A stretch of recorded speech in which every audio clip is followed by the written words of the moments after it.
Welcome to Kenton's videos. Enjoy the video. First, confirm your PC runs Windows 10 or Windows 11 and supports Miracast.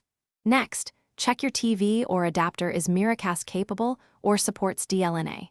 Make sure both devices use the same 4 GHz or 5 GHz Wi-Fi network for reliable streaming. If you plan to use a wired connection, have an HDMI cable ready. Keep a spare adapter costing about $00 if your TV lacks native casting features. Also verify your PC drivers are up to date before you start casting. Enable Discovery by opening Settings, then System, and projecting to a PC on your Windows machine. On the TV, enable Miracast or wireless display input so it can accept incoming connections. Press Windows plus K to open the cast pane and select your TV name when it appears. Confirm the connection on the TV using the remote if requested.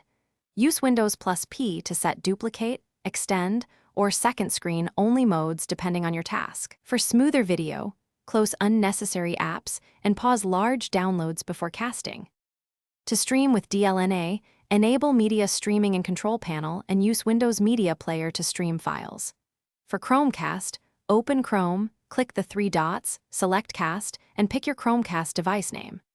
Smart TV apps or devices like Roku may require enabling network access in settings. If a connection fails, restart both the PC and the TV or adapter first. Temporarily disable your firewall or allow network discovery if needed. Position devices within about 30 feet and reduce interference for. Thanks for watching. Consider subscribing if we helped you.